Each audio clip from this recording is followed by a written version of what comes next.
Whistleblowers are eager to come forward and testify that Willis misused state and federal funds. Now an emergency hearing is scheduled for this week. News Nation's Elizabeth Pran joins us live from Atlanta. Elizabeth, what do we know about these whistleblowers? Any idea who they are? Yeah, no, we don't know who they are. We did hear from the lawmakers on Friday, and they told us that they have these whistleblowers. They tell us that they have quite a few of them who are eager. So two things working against the DA, not only the state lawmakers with those alleged whistleblowers, but also lawyers say they have proof that she was lying before this trial or these allegations ever began. So hello to all my free-minded friends. J.R. Dukes at your service again. We have to talk about Fani Willis. Yes, I am all over this case, as you all know by now. It is getting even more problematic for Fani Willis. Now, more whistleblowers are coming forward, essentially saying that Fani Willis is a liar. There's two main points they're saying. Number one, they are saying directly in sworn affidavits that Fani Willis and her lover, Nathan Wade, have had a relationship for a long period of time. They are talking years. And the reason this is a problem is both of them have recently said in sworn affidavits and sworn testimony in response to court, the judge in the court saying, hey, we need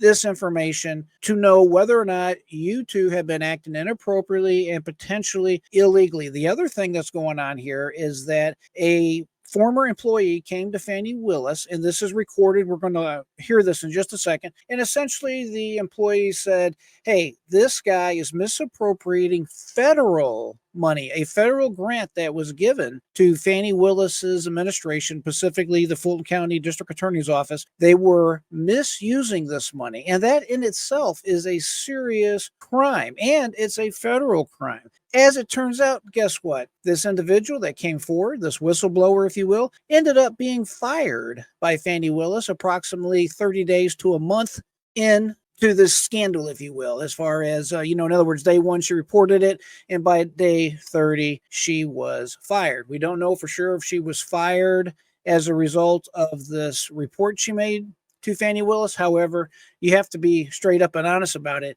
It does not look good. Now, the first thing I want us to listen to briefly is the actual recording by the whistleblower. So let's listen in, and then we'll move on to the next video I want us to take. The audio, Willis appears to agree with this whistleblower and say that she'd look into it. Yet a little less than 2 months later, the staffer who raised the concerns was fired. Let's take a listen to that audio. He told everybody in front of Crystal, Deontay, everybody, we're going to get MacBooks, we're going to do that, we're going to get swag, we're going to use it for travel. I said, you cannot do that. It's a very, very specific grant. Took me off. I questioned Junior DA. There's kids in there from out of the county, all this. Took me off Junior DA. I did not want to do it. He made it look as if I wasn't doing what I needed to do because I questioned him. Because I knew for a fact, Mr. Cuffey respectfully did not know what he was doing, period. So I respect that is your assessment.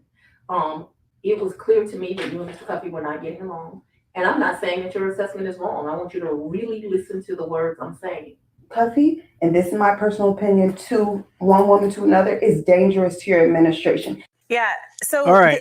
So there here, we go. We have clearly a recording. So it cannot be denied by Fani Willis and her administration. They can't say, oh, this never happened. Oh, we were never informed of this complaint, that there was malfeasance, that there was wrongdoing going on. When you have a recording of it, that's very smart on part of the whistleblower complaining about this guy named Cuffey. Apparently, he is a top supervisor in the Fani Willis DA administration there in Fulton County, Georgia, and he was put on notice. We don't know if they have an employee that is basically rogue and is, let's just say she's not a team player, she's not cooperative, and she had to be fired for cause, or if this is what it looks like to me, and it is yet another example of Fani Willis and her cohorts, her administration, engaging in behavior that is illegal. If it's not illegal, it is definitely improper. And if she took federal money that was given to her office as a grant and they misappropriated it, that is a crime, my friends, plain and simple. All right, now moving on, this second video I want us to look at is the actual video of what's going on right now this week. Not only does Fani Willis and Nathan Wade have a hearing on the 15th pertaining to showing up in court to answer charges of their affair and charges of doing, let's just say, things improper as alleged by attorney Ashley Merchant. She is also being subpoenaed in an emergency type situation by the House of the state of Georgia, essentially the House of Representatives and the Senate for that matter. But they want her to come in immediately and answer questions that they have on their mind. Basically, they are of the opinion that she and Nathan Wade are committing crimes and they want answers like we all do. So let's get right into this and then we'll talk about it. Also learning new information this morning about Fulton County DA Fani Willis and her affair with a member of the team prosecuting former President Donald Trump. Republican lawmakers say several whistleblowers are eager to come forward and testify that Willis misused state and federal funds. Now an emergency hearing is scheduled for this week. News Nation's Elizabeth Pran joins us live from Atlanta. Elizabeth, what do we know about these whistleblowers? Any idea who they are? Yeah, no, we don't know who they are. We did hear from the lawmakers on Friday, and they told us that they have these whistleblowers. They tell us that they have quite a few of them who are eager. So two things working against the DA. Not only the state lawmakers with those alleged whistleblowers, but also lawyers say they have proof that she was lying before this trial or these allegations ever began. So Ashley Merchant is the prosecuting attorney here. She claims that the affair with Special Prosecutor Nathan Wade began long before this racketeering case. And she says that's contrary to an official affidavit just about a week ago from Willis. So she writes in part, this is a motion that was filed on Friday. Since Willis and Wade were not forthright about their relationship in the first instance, there is no reason to believe they are telling the truth now. So Merchant represents Michael Roman. He is one of the co-defendants with former President Donald Trump. She says Yeah, remember that this Michael Roman, this is the defendant, one of the minor players in this saga that was essentially not indicted by the grand jury. Yet Fani Willis decided to run his butt over anyways. And as it happens in life, this is going to end up being the guy that undoes her schemes, exposes light on the corruption that is going on with Fani Willis and the people around her. It is this type of problem that you have to be careful for when you are committing crimes. It's always someone you decide to just run over or to do wrong to. And basically she just picked a fight with the wrong guy because he had the good fortune of picking attorney Ashley Merchant. He had the good fortune of picking attorney Ashley Merchant. She is one sharp woman. And every time that I get the opportunity to talk about her, I love to talk about her because she is very impressive in my mind. She was very smart and going through public records and starting this whole ball rolling against Fani Willis and Nathan Wade because she found Nathan Wade's divorce papers and found out that Nathan Wade got a divorce, filed for divorce the day after he was hired by Fulton County as a special prosecutor. Isn't that something?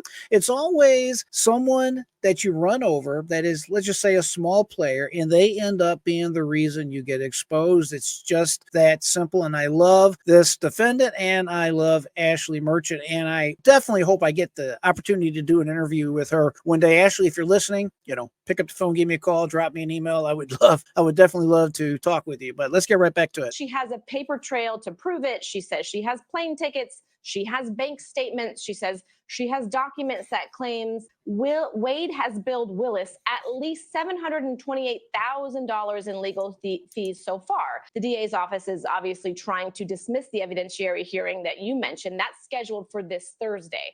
But pressure is growing on her by the day. We are hearing from State Senator Bill Cowsert. He is spearheading that. Claims that he has multiple employees who are eager to take the stand. He met with reporters on Friday saying, you lose the confidence of the public in the fairness of our criminal justice system if they think prosecutors are engaging in prosecution so their lovers can get rich and they can share the benefits of that. He went on to say this is not a witch hunt, but Marquita's investigation is falling up and down party lines in the state Senate here. State Congress rather. And I will say that this panel does not have the power to remove the DA, but they do have the power of the purse because obviously the district attorney's office is funded by the state. So there is quite a lot at risk here. I mentioned that evidentiary hearing is scheduled for this Thursday. Yeah, this is the story that keeps growing new legs. Yeah, that's to put it mildly. This story definitely has a life of its own, and it continues to have more and more fruit on this poisonous tree, if you will. So we'll just have to see where this all goes. But like I was telling you before, there is a hearing on the 15th before the judge. Fani Willis, her lover Nathan Wade, are going to have to show up and answer direct questions. In their affidavits that they filed with the court originally back on February 2nd, they simply said they were having a personal relationship.